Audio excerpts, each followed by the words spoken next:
wazee Msilima Arena hapa kulikuwa na pambano kali kabisa ambao lilizaminiwa na Boban Kiko. Pambano lilikuwa kati ya Master Mayai kama mnavyomuona hapa kwenye interview. Alikuwa anapambana na Bingwa Jafari hapa, ila pambano umeisha.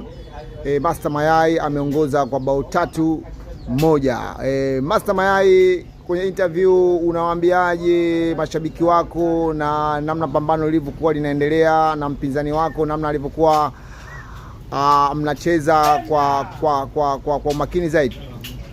Yani mimi ninachoambia tu mashabiki zangu kwamba nilikuwa swala la muda tu. Nadhani mmeteseka sana mashabiki zangu.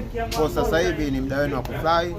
Master Mayai, ukipenda niite Profesa Mayai, mwalimu Atege, bingwa mteule, ndo mimi hapa. Sasa hivi nimeamua kucheza bao kali. Najua mlikuwa mnasikitika sana kuona nafungwa. Ni kutokana tu kujua jinsi gani mnavyoumia.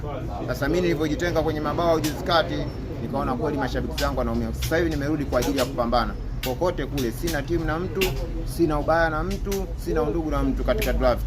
Mimi ni mchezaji ninayokamilika kwa sasa, nimejificha kwenye kimvuli cha wachezaji wasiojua. Unaona? Kwa hiyo ndio maana hata wao walipodiriki kuniweka kwenye kombe la wateule, nikaamini kabisa nitachukua. Sikuwa nataka kupiga kelele sana kwa sababu wangeweza kustuka, ningewasanua. Kwa hiyo nikaona nikae kimya. Kwa bwana nimewakala. Okay, Master Mayai, hongera sana kwa ushindi wako na unabidi upokee zawadi yako hapa kutoka kwa Boban Koka. Kama kawaida. Bwana, kwanza nimshukuru mdhamini Boban, anaitwa Boban Kiko. Nimshukuru sana kwa moyo wake unajitolea. Ni mdhamini mmoja ambaye analipenda draft. Ametufanya vijana na sisi tusubutu namna ya kufanya. Kwa kweli mdau ni binadamu sana. Namuombea tu kwa Mwenyezi Mungu azidi kupata na azidi kutuwekea game kama hizi.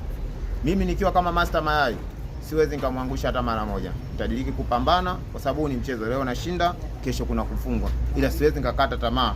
Lazima niendelee kupambana tu. Unamwambiaje mpinzani wako? Mpinzani wangu amecheza vizuri kama unavyojua mchezo jinsi ulivyo. Ukishakuwa umefikia level ya kuitwa mwalimu Atege, yani ukiona mchezaji unaongozwa goli la kwanza tu, ni ngumu sana kusawazisha. Kama mchezaji naye anahesabu vizuri, kama ulivyoona Jafari ameweza kuhesabiana vizuri tu, lakini mimi naweza kusema kwa leo nilikuwa bora na nimeweza kupata chansi za kufunga. Nimejitahidi kufunga kwa kweli. Huwa anakuwa na tatizo la kufunga, ila leo nimeweza kufunga vizuri. Tunashukuru sana bwana Master Mayai. Asante sana.